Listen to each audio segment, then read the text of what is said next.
Welcome to Book Nibbles, big ideas, small bites. When people imagine millionaires, the common image that comes to mind is flashy sports cars, designer suits, sprawling mansions, and a life filled with constant luxury. The stereotype is someone like a Hollywood celebrity or a Wall Street banker, dripping with wealth and always flaunting it. But the story that the Millionaire Next Door tells is something completely different, almost shocking to most readers. Thomas Stanley and William Danko, the authors, set out to study the habits of wealthy people in America and discovered that the truly wealthy are often not the ones you notice. They're not the loud spenders. They're not the people in your neighborhood driving the newest Mercedes. They're far more likely to be the quiet neighbor next door, the person who drives an old Toyota, wears modest clothes, lives in a middle-class neighborhood, but has quietly accumulated millions of dollars in wealth. The idea seems counterintuitive because society pushes the idea that wealth is about looking rich, but the truth is that actual financial independence often comes from choosing not to constantly showcase wealth.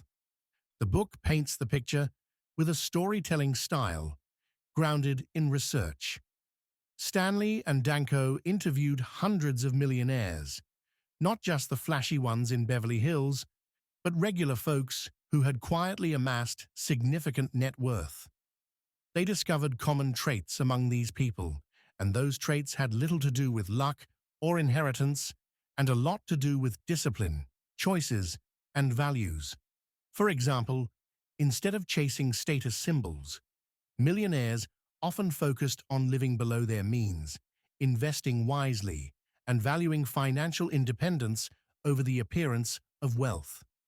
One man might be worth $5 million, but drives a 10-year-old Ford pickup truck, while another person might look wealthy with their shiny BMW, but is actually drowning in debt and living paycheck to paycheck. The contrast between being truly rich and looking rich is one of the strongest themes throughout the book. One of the memorable ideas from the book is the distinction between UAWs and PAWs, under accumulators of wealth and prodigious accumulators of wealth. UAWs are people who may have high incomes but spend most of it to maintain a certain lifestyle, leaving little left to actually grow their net worth. A surgeon making $500,000 a year who spends nearly all of it on a big house, luxury cars, private schools, and lavish vacations might look wealthy, but their actual savings are minimal. Poors, on the other hand, are those who accumulate far more wealth than expected based on their income. These are the folks who make a solid but not extraordinary income, maybe a teacher married to an engineer or a small business owner, and instead of spending everything, they save aggressively, invest consistently, and live modestly. Over time, their wealth compounds and surprises everyone around them. The book makes it clear that income and wealth are not the same thing. Wealth is what you keep, not what you spend. A good example comes from one of the case studies Stanley and Danko share. They looked at a couple who had a combined household income of about $80,000 a year, not extremely high by the standards of some of the flashy professionals they studied, but this couple had a net worth of over $3 million. How did they do it? They lived frugally, saving at least 20% of their income, avoiding debt, and investing consistently over the years. Their home was modest, their cars were reliable, but not extravagant, and they avoided the temptation to constantly upgrade. They didn't care about impressing others. In contrast, another couple with an income well over $500,000 a year had almost no net worth because their expenses devoured everything. They were trapped in what's sometimes called the rat race or the treadmill lifestyle, where the higher the income, the higher the spending, and no true wealth gets built. The book spends time breaking down the myths of wealth, especially the idea of inheritance. People often assume that millionaires are born into money, inheriting wealth from their parents or grandparents. But the research showed that the majority of millionaires were self-made. Yes, some did inherit modest amounts, but most of the real wealth accumulation came from disciplined habits. Even more interesting, the book points out how inherited wealth often undermines financial discipline. Many people who receive significant inheritances end up spending them quickly, unable to sustain long-term wealth because they never developed the habits of frugality and saving. A telling point the authors make is that teaching your children to be financially responsible is far more valuable than leaving them large sums of money. They use the phrase economic outpatient care to describe parents who constantly subsidize their adult children's lifestyles, paying for cars, down payments, vacations, and how this often prevents those children from developing independence and financial discipline. The lessons in the book are simple but powerful, and they come across like advice from a wise mentor who has seen through the illusions of wealth. For instance, millionaires spend far less than you'd expect on cars. The research revealed that the most common car among millionaires was not a Rolls-Royce or Ferrari, but something far more practical. Ford, Toyota, and Honda were common choices. Millionaires buy cars for reliability, not status. One story describes a wealthy businessman who bought a used car every few years instead of buying new luxury vehicles, and this alone saved him hundreds of thousands of dollars over his lifetime. The same principle applies to homes. Most millionaires don't live in the fanciest neighborhoods. They live in places that are safe, comfortable, and affordable, often in the same homes for decades, avoiding the trap of upgrading to impress peers. Another theme is the discipline of budgeting and planning. Millionaires in the study were meticulous about tracking their spending and setting long-term goals. While many people avoid looking too closely at their finances out of discomfort or denial, the wealthy approached it like a business. They knew where their money was going. They prioritized savings and investments, and they didn't allow lifestyle creep to eat into their future. The discipline wasn't about depriving themselves of joy. It was about aligning spending with values. For instance, one millionaire family might rarely eat out at fancy restaurants or buy designer clothes, but they would happily spend on things like education, experiences, or donations to causes they cared about. The point wasn't to hoard money, but to use it with intention. The book also emphasizes the power of entrepreneurship in building wealth. Many of the millionaires interviewed owned small businesses, plumbing companies, landscaping firms, car repair shops, dry cleaners, or other businesses that might not sound glamorous but generated consistent income and, more importantly, gave the owners control over their financial destiny.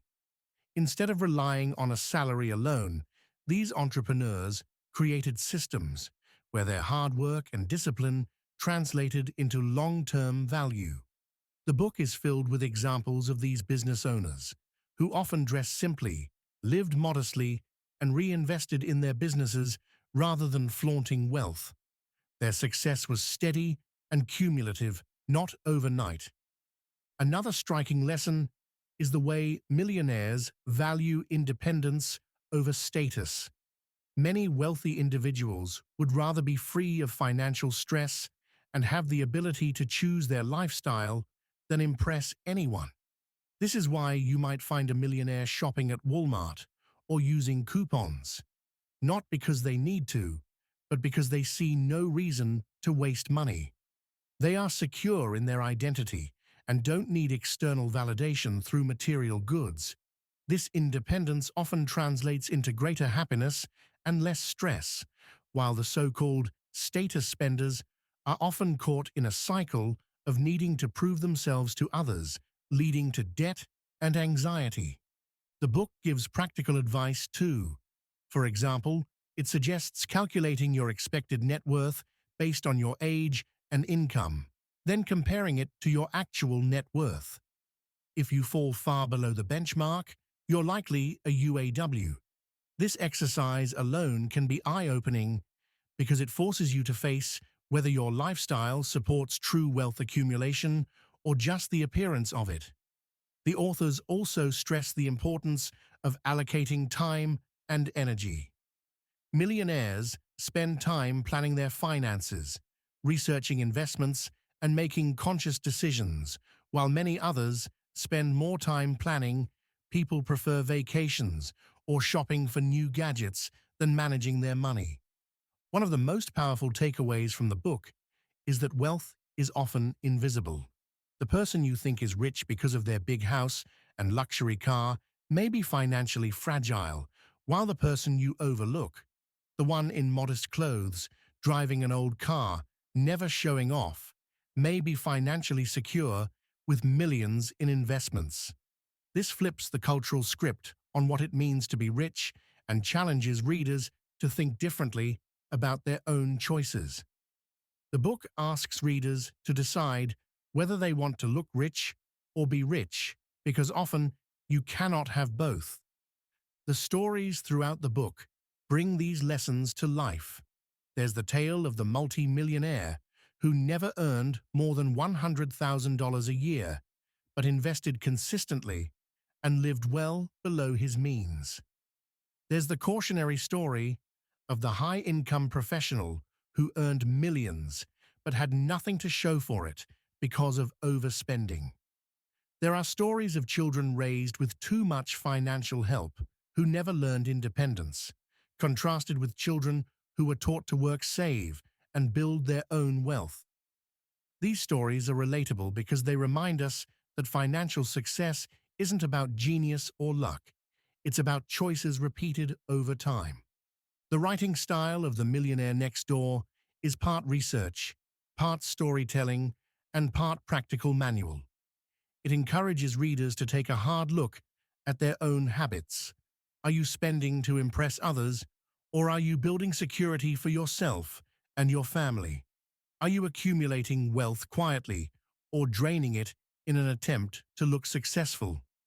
It shows that anyone, regardless of income level, can adopt millionaire habits by focusing on frugality, saving, investing, and resisting the temptation to chase status.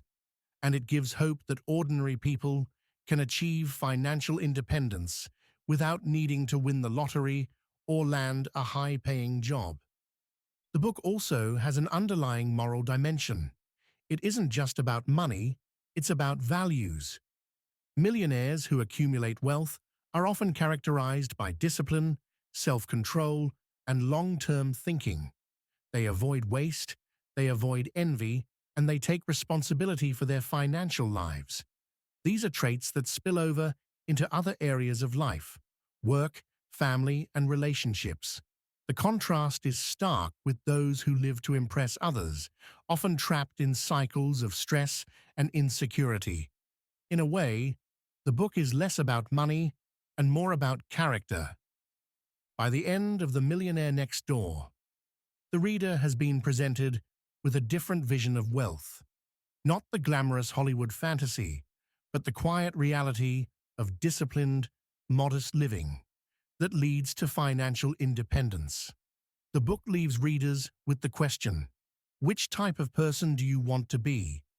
The one who looks rich but is financially fragile, or the one who seems ordinary but has the freedom and security that true wealth brings? It's a choice that plays out in the daily decisions of how we spend, save, invest, and value our money. And the hopeful message is that becoming the millionaire next door is achievable for far more people than we think, as long as we're willing to embrace the habits and mindset that make it possible. And that's it. The Millionaire Next Door by Thomas J. Stanley and William D. Danko. Thanks for listening to Book Nibbles. If you enjoyed this bite-sized book, don't forget to subscribe for more quick, insightful summaries. See you in the next nibble.